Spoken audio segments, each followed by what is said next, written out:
Oh, Mother, how do I look? Is my hat straight? Stop fussing, dear. You're getting flushed. If only I had a mirror. Stand still now. Let me take a look at you. You're a picture, Mary, a perfect picture. Whoa there. Easy now, easy. Morning, ladies. Oh, good morning. Morning. Come on then, Gov. Mustn't keep the bride waiting. What's going on in there? Nothing to get worried about, you know, Gov. No worse than having a tooth out.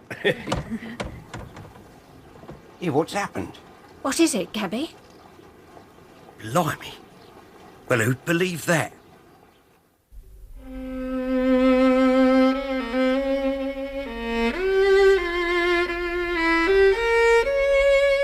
A Case of Identity by Sir Arthur Conan Doyle. Dramatised for radio by Peter Mackie, with Clive Merrison as Sherlock Holmes and Michael Williams as Dr. John Watson, and featuring Ralph Bates as James Windybank and Susanna Corbett as Mary Sutherland. A Case of Identity.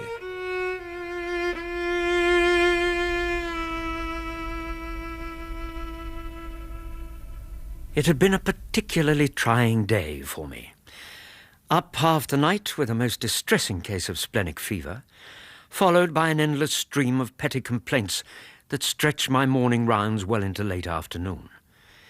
It was with some relief, therefore, that I found Holmes in when I called at his Baker Street lodgings, and an even greater relief to sit in front of a cheerful fire and discuss the world in general and crime in particular. That, of course, is when the argument started. My dear fellow, life is infinitely stranger than anything which the mind of man could invent. I'm not so sure you are right there, Holmes. Why, you've only to look in the newspaper. To what purpose? To find reports which, more often than not, are just as predictable as the plots devised by any number of writers of crude fiction. You think so? I'm sure of it. If that were to be the case, which it most certainly is not, it would be because we do not dare to conceive the things which are really mere commonplace of existence. Oh, come now, you'll have to do better than that. If we could fly out of that window, hand in hand, hover over this great city, gently remove the roofs and peer in at the queer things which are going on, the strange coincidences, the plannings, the cross-purposes, the wonderful chain of events working through generations and leading to the most outre results, it would make all fiction with its foreseen conclusions most stale and unprofitable. There may be some grain of truth in what you suggest, and yet I'm not convinced of it. You see, in your position of unofficial advisor, as a helper, throughout 3 continents, I might add, to everybody who was absolutely puzzled, you were brought into contact with all that is strange and bizarre, whereas but here, let us put this to a practical test. Today's newspaper, first heading we come to. What do you say? Pray proceed. Very well. Let's see now. There you are. A husband's cruelty to his wife. Half a column of print, but I know already that it is all perfectly familiar. The other woman, the drink, the push, the blow, the bruise, the sympathetic sister. What did I tell you, Holmes? Your example is an unfortunate one for your argument, Watson. This is the Dundas separation case, and, as it happens, I was engaged in clearing up some small points in connection with it. The husband was a teetotaler. There was no other woman, and the conduct complained of was that he drifted into the habit of winding up every meal by taking out his false teeth and hurling them at his wife, which, you will allow, is not an action likely to occur to the imagination of the average storyteller. No, possibly not. Take a pinch of snuff, Doctor, and acknowledge that I've scored over you in your example. Thank you. It's a handsome-looking box, Holmes. A little too rich for your taste, I would have thought. A little souvenir from the King of Bohemia in return for my assistance in the case of the Irene Adler papers. And the ring? From the reigning family of Holland, though the matter in which I served them was of such delicacy that I cannot confide it even to you. Now, time to draw the blinds, I think. Oh, perhaps you'd like me to... You stay by the fire, Watson. Anything on hand just now? Some 10 or 12. They are important, you understand, without being interesting. In these cases, say for one rather intricate matter which has been referred to me from Marseille, there's nothing which presents any features of interest. It is possible, however, that I may have something better before very many minutes are over, for this is one of my clients, so I am much mistaken. Oh? Who would that be? On the pavement opposite. Fur boa, broad-brimmed hat with an equally large, curling red feather, and worn in what I believe is the current Duchess of Devonshire fashion. That is tilted somewhat coquettishly over the ear. Ah, yes. Why do you think she may be a client? She seems nervous, hesitant. She keeps looking up at the window here. Yes, I see what you mean. And she appears to be swaying as if she's not quite sure. She's taken the plunge. Certainly coming in our direction. Precisely. Now, if we give her just a few more moments to find our door... There. Oscillation upon the pavement always means an affair d'occur. Affair d'occur. And here she comes indeed. Well done, Holmes. My dear fellow, I can hardly claim credit for predicting the predictable. Oh, really? Why not? But I've seen these symptoms before. She would like advice, but is not sure the matter is not too delicate for communication. And yet even here we may discriminate. When a woman has been seriously wronged by a man, she no longer oscillates, and the usual symptom is a broken bell wire. Here we may take it that there is a love matter, but the maiden is not so much angry as perplexed or grieved. Mr. Sherlock Holmes? Yes. Do come in, Miss... Mary Sutherland. May I introduce my colleague, Dr. Watson? Good evening. Doctor. I think you will find this chair the most comfortable. Thank you. Not too pleasant an evening. No. Do you not find that with your short sight it is a little trying to do so much typewriting? I did at first, but now I know where the letters are without looking. You've heard about me, Mr. Holmes. How could you know all that? Never mind. It is my business to know things. Perhaps I have trained myself to see what others overlook. If not, why should you come to consult me? I came to you, sir, because I heard of you from Mrs. Etheridge, whose husband you found so easily when the police and everyone else had given him up for dead. Oh, yes. I remember reading about that.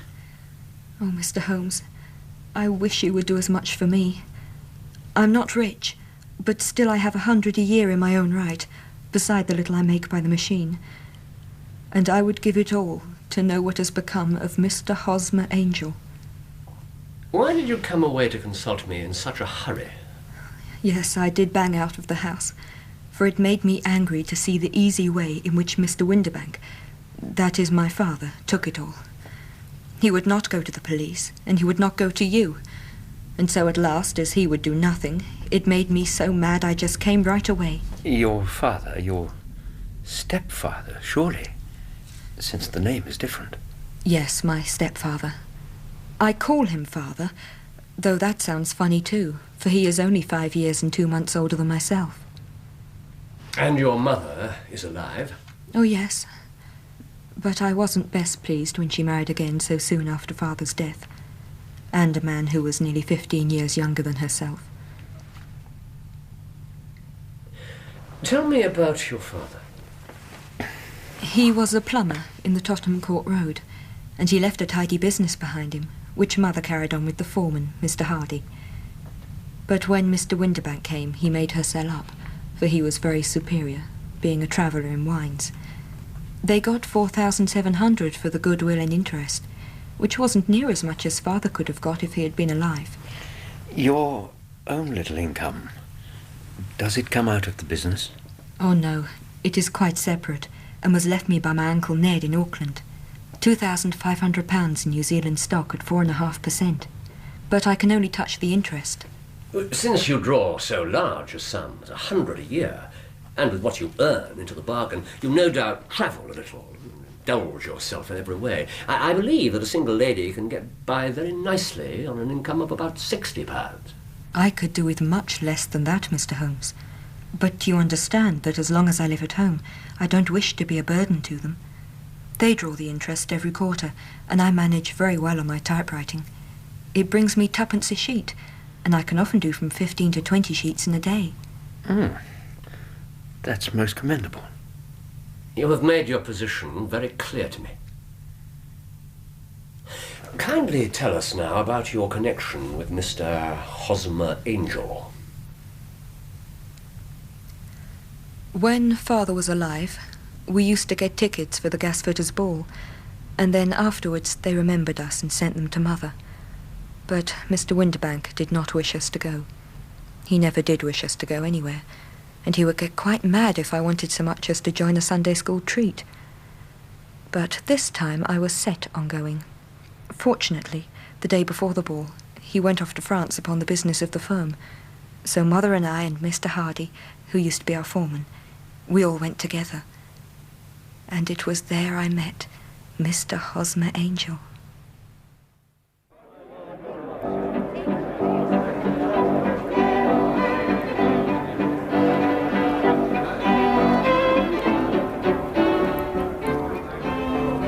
Good evening, Miss Sutherland.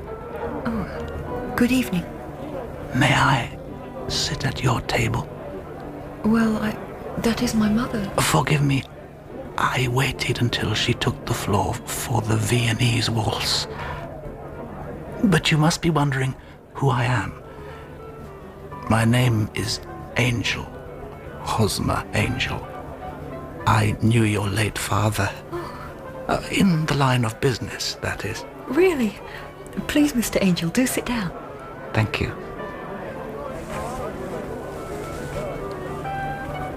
I trust you will forgive my approaching you like this, but your father often talked about you. It was as if I had already met you. Oh. Now I have. I feel I know you as a friend. Oh. I cannot recall Father talking about you. A father's prerogative. I do not remember you coming to the house. I would never have been so presumptuous, Miss Sutherland. But I would have been so pleased. I am hardly what you would call a forward sort of person, not being particularly well-favoured, if you take my meaning. But Mr. Angel... I had the quinsy when I was a child, you see, and swollen glands. I never got over that properly. People are always surprised at the way I speak. I think you have a very nice voice, Mr. Angel. Quiet and well-spoken. And my eyes, they are weak, too. That's why I wear these tinted glasses against the glare. Then we are two of a kind, Mr. Angel. I have to wear glasses, and though I can manage reasonably well on an occasion such as this, I am really quite short-sighted. Oh, we two seem to be alike in that respect. Everyone seems to be enjoying themselves. Yes. I was wondering... I do beg your pardon. It was nothing. What were you going to say? Well, I was wondering... That is, I was wondering if you would permit me... Please continue, Mr. Angel. ...to call on you tomorrow evening. Oh, I thought perhaps we might go for a walk, if that would suit you. Why, yes. I should be very pleased for you to call. Shall we say 7 o'clock? 7 o'clock would be most convenient. That's settled then. I shall look forward to meeting you again, Miss Sutherland. You're not going already? If you would excuse me. But I'm sure my mother would be most pleased to see you. Tomorrow evening, perhaps. Of course. I shall look forward to it. Thank you. Good night, Miss Sutherland. Good night, Mr. Angel.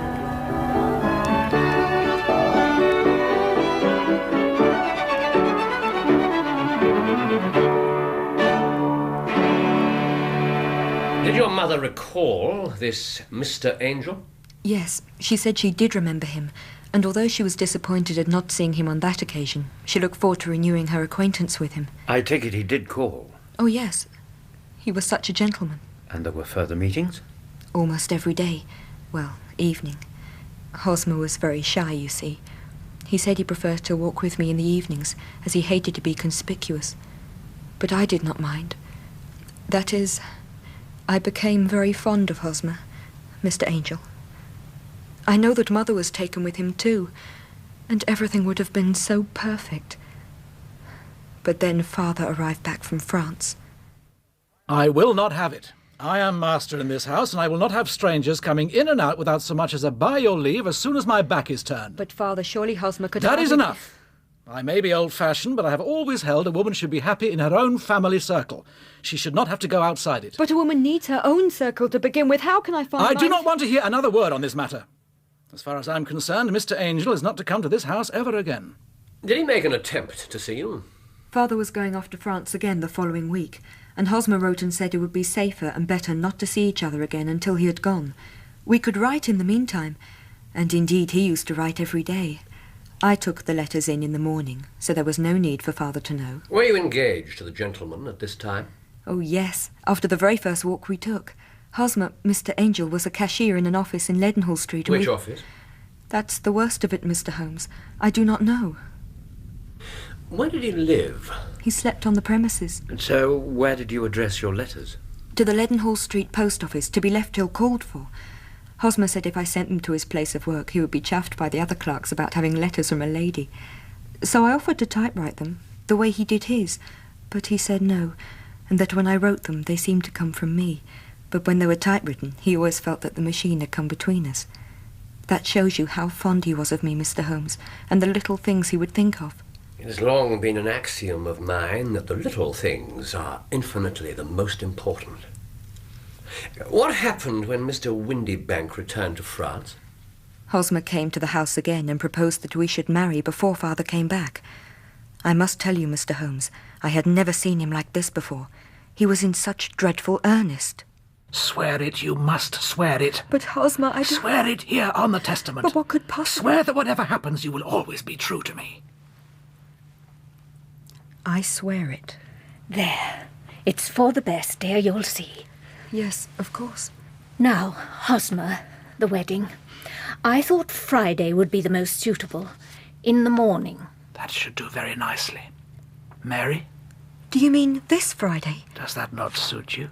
Of course it suits her. But what about Father? That is, we should not get married without telling him. Your father is in France. Perhaps we should wait till he returns. Best to tell him afterwards. But surely we should... You leave your father to me.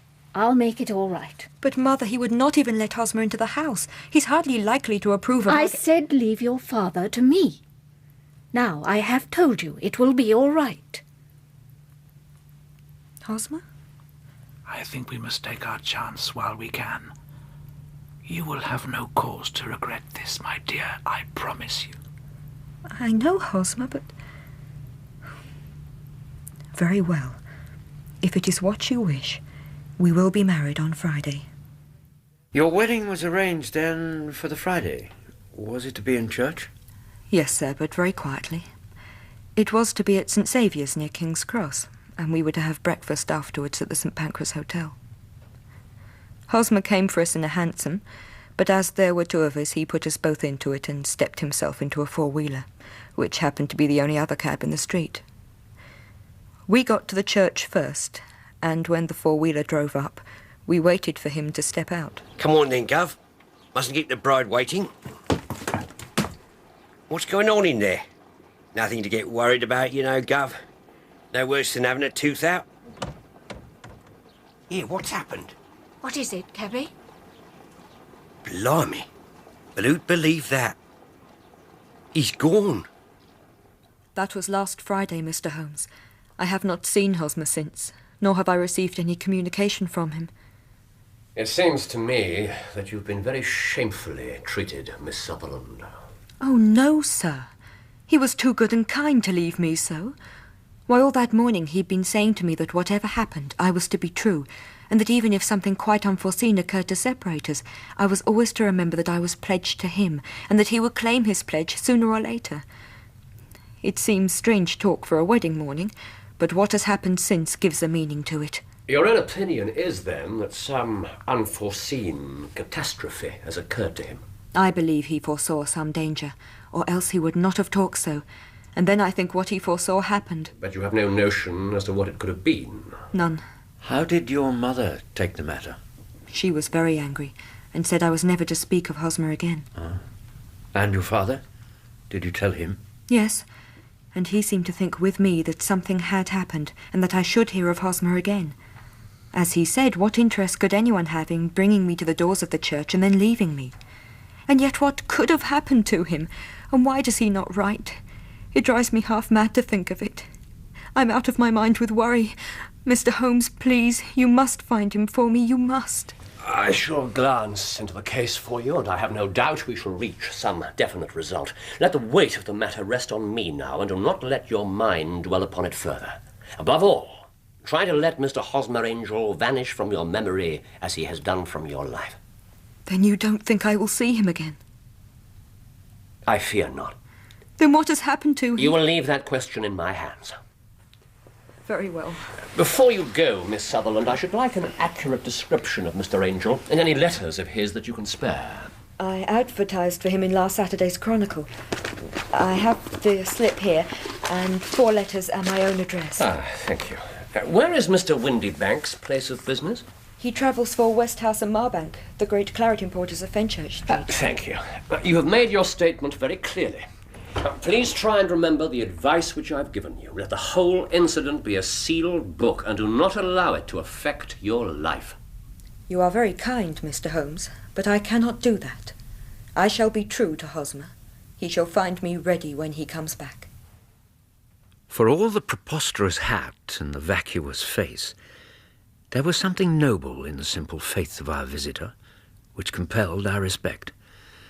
With a promise to come again whenever she might be summoned, she laid her little bundle of papers upon the table and went her way.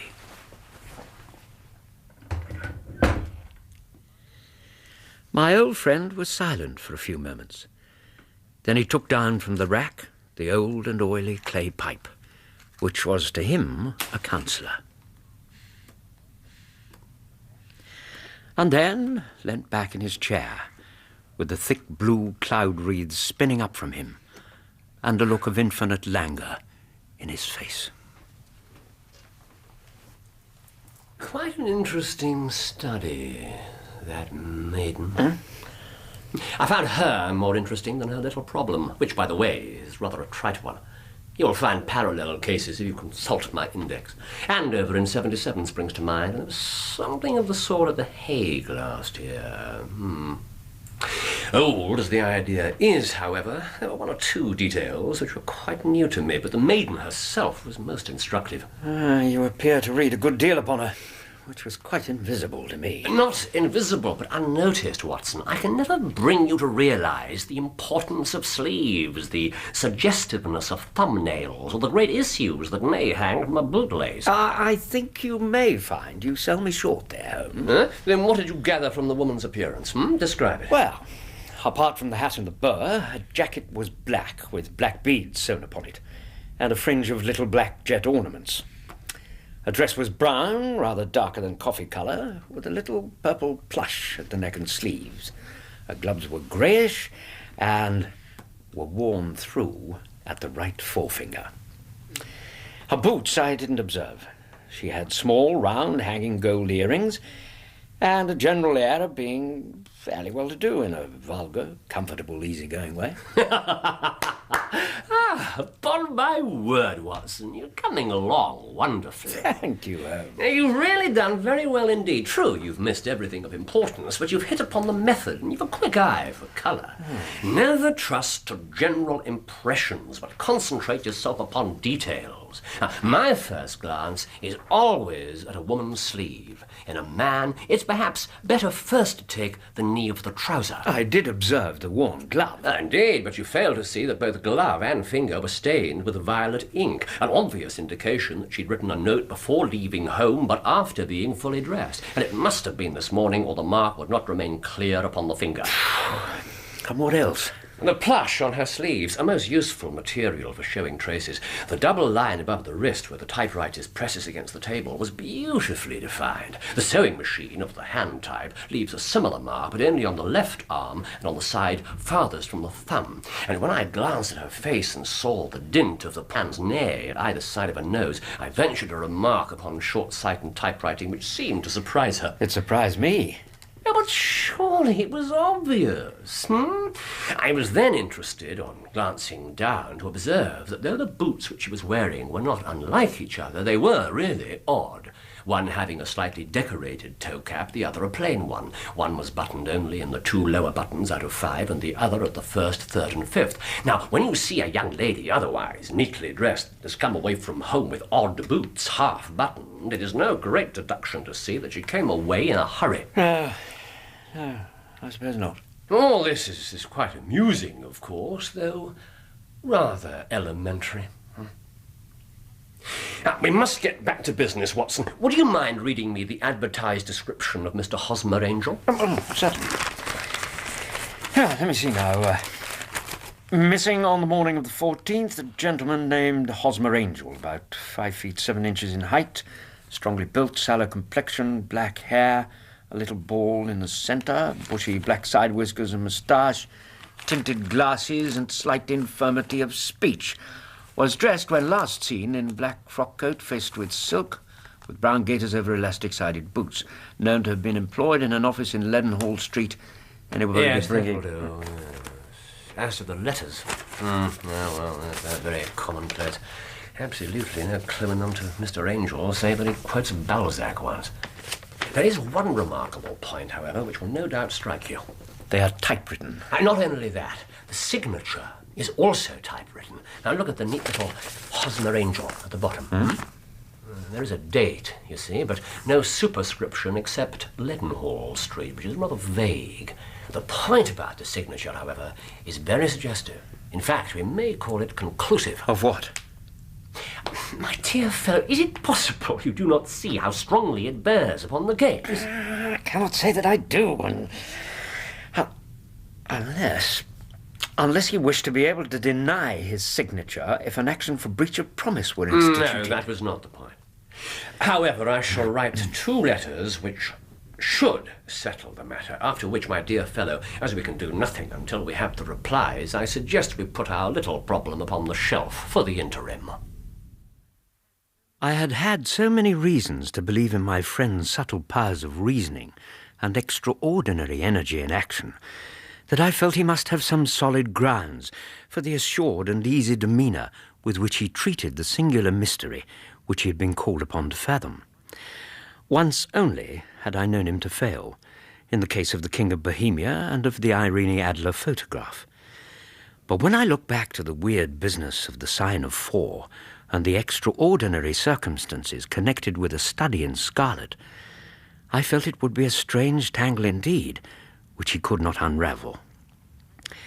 I left him then still puffing at his black clay pipe, with the conviction that, when I came again on the next evening, I would find that he held in his hands all the clues which would lead up to the identity of the disappearing bridegroom of Miss Mary Sutherland.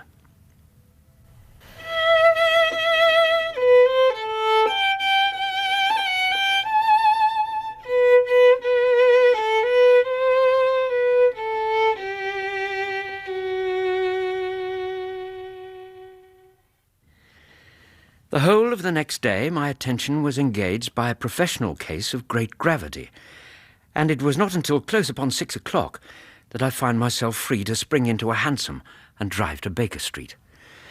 Half afraid that I might be too late to assist at the denouement of the mystery, I raced up to our rooms only to find Sherlock Holmes alone and half asleep, with his long, thin form curled up in the recesses of his armchair. In addition, a formidable array of bottles and test tubes, together with the pungent smell of hydrochloric acid, suggested he had spent his day in the chemical work which was so dear to him. Oh, Holmes, I thought I'd never manage to get here. Oh, but you have, and your timing is impeccable. Ah, you have solved it then? Yes, bisulfate of birita. No, the mystery. Huh? Oh, that. I thought you were referring to the salt that I've been working on. No. Well, there never was any mystery in the matter, though, as I said yesterday, some of the details are of interest. The only drawback is that there's no law, I fear, that can touch the scoundrel. So, you know what has become of Hosmer Angel? Yes. Huh? Who is he? And what was the object of his deserting Miss Sutherland? That would be the girl's stepfather. He was written to say he'd be here at 6. Mr. James Windybank. Yes? Sherlock Holmes, please come in. Thank you. My colleague, Dr. Watson. Good evening. The man who had entered was a sturdy, middle-sized fellow, some 30 years of age, clean-shaven and sallow-skinned, with a bland, insinuating manner, and a pair of wonderfully sharp and penetrating grey eyes. He shot a questioning glance at each of us, placed his shiny top hat upon the sideboard, and sidled down into the nearest chair. I'm afraid that I'm a little late, but I'm not quite my own master, you know. I understand, just as I'm sure you appreciate the need to clear up this somewhat distressful affair. I should be only too pleased to help in any way I can, but first I feel I should say that I'm sorry Miss Sutherland has troubled you about this little matter. I think it far better not to wash linen of this sort in public. Oh? And where should it be washed, Mr. Windybank? It was quite against my wishes that she came, you know. But she's a very excitable, impulsive girl, as you may have noticed. And she's not easily controlled when she's made her mind on a point. Of course, I do not mind you so much, as you are not connected with the official police.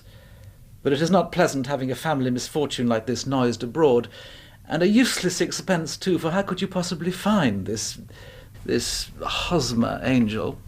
On the contrary, I have every reason to believe that I will succeed in finding him. But that is... Delighted to hear it. Mr. Windybank, I have here a typewritten letter from you, the one in which you made an appointment with me for 6 o'clock. You know, it is a curious thing that a typewriter has really quite as much individuality as a man's handwriting. Unless they are quite new, no two machines write exactly alike. Some letters get more worn than others, some wear only on one side. Now, I perceive in this note of yours, Mr. Windybank, that in every case there is some little slurring of the letter E and a slight defect in the tail of the R.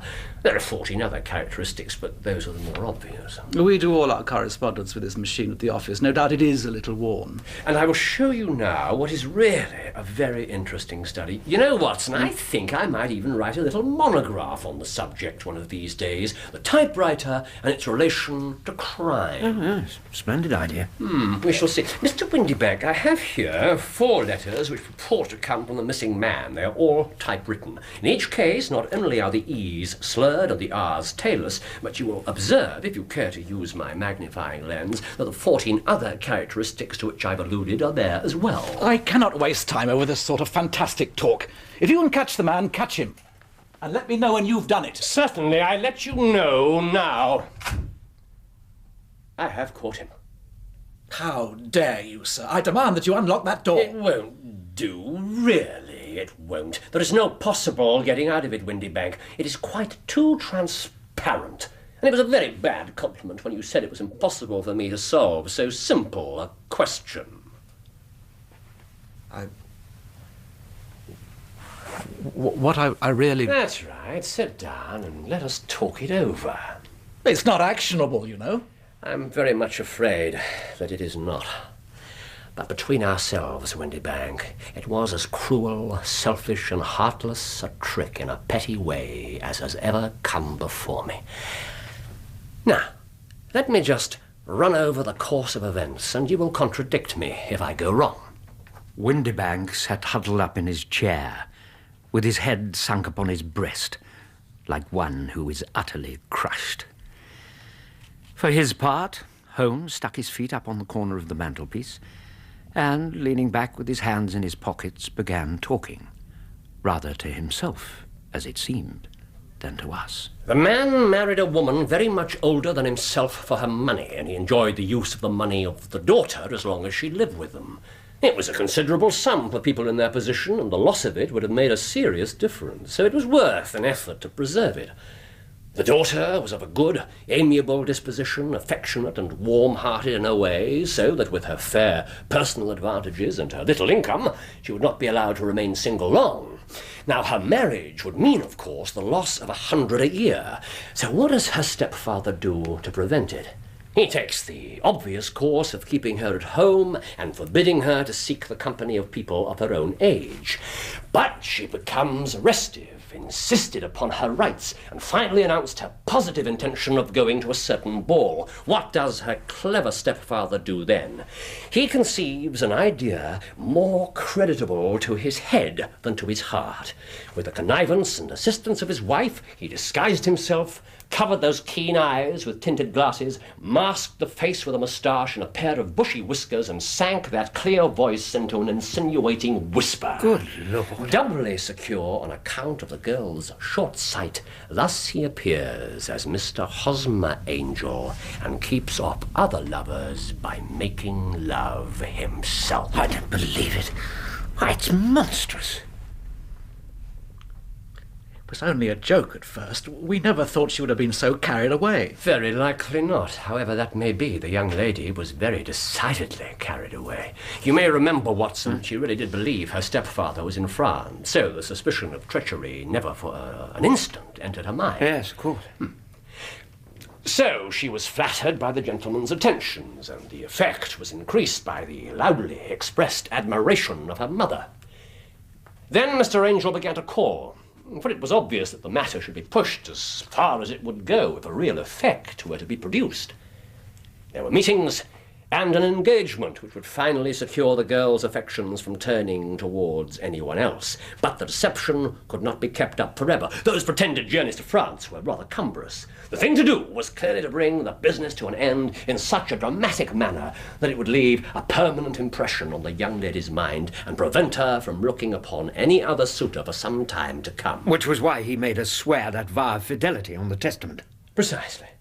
And why there were also allusions to the possibility of something happening on the very morning of the wedding.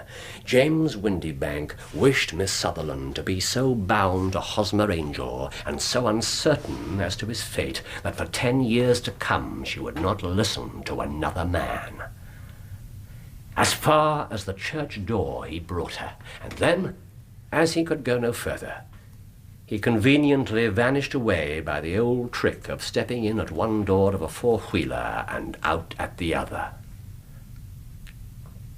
I think that was the chain of events, Mr. Windybank. It may be so, or it may not. But if you are so very sharp, you ought to be sharp enough to know it is you who are breaking the law now, not me. I have done nothing actionable from the first. But as long as you keep that door locked, you lay yourself open to an action for assault and illegal constraint. Then we must not allow that to happen. There. As you say, the law cannot touch you. Yet there was never a man who deserved punishment more. Move away from that If door! that young lady has a brother or a friend, he ought to lay her whip across your shoulders. You lay one finger on me, I'll have the law on you. By Jove, it's not part of my duties to my client, but here's a hunting crop handy, and I think I shall just treat myself to bring you down on your back. Oh, dear! Scoundrel! To her! Run, Windybank, run! You blackguard!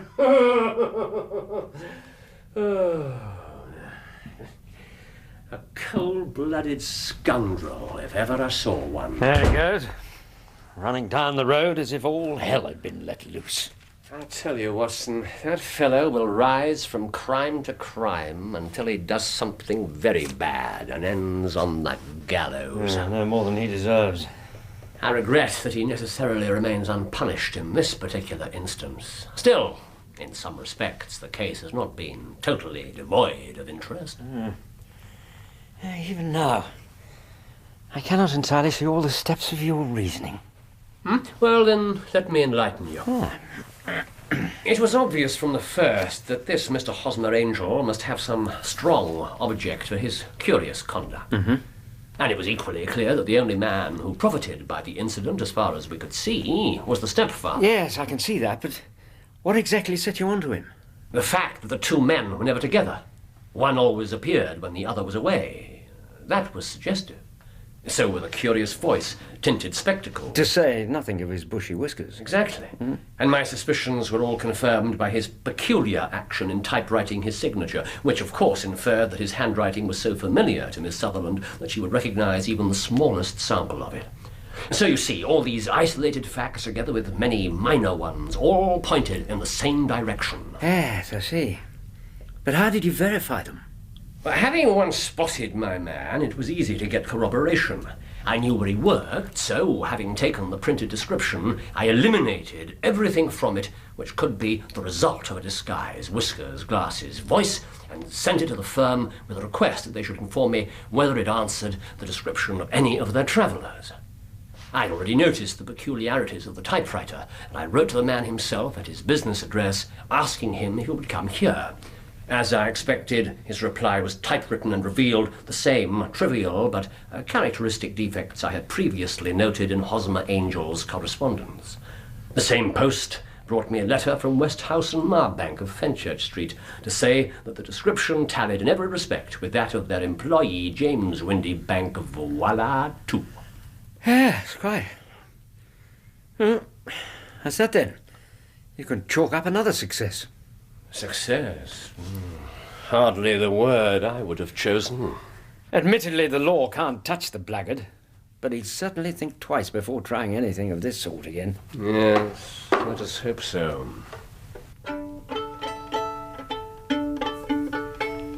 I'm not sure that I want to be present when you tell Miss Sutherland the truth, though.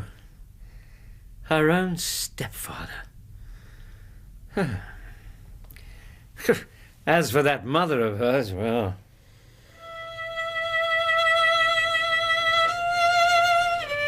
Hardly surprised me if she left home after this. And took her money with her. Served them right, I say. Hey, Holmes? Holmes?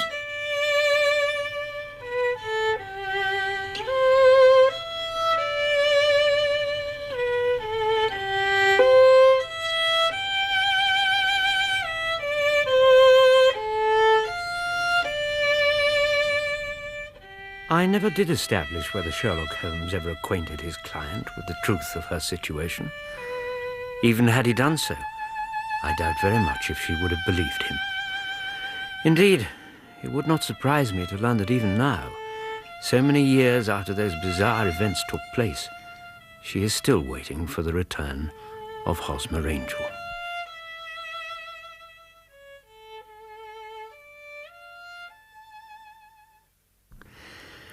I must have referred Holmes to the matter at some stage, however, as I recorded a comment he made on the affair. A particularly apt comment, I thought. You may remember the old Persian saying, "There is danger for him who taketh the tiger cub, and danger also for whoso snatches a delusion from a woman." There is as much sense in Hadith as in Horace, and as much knowledge of the world.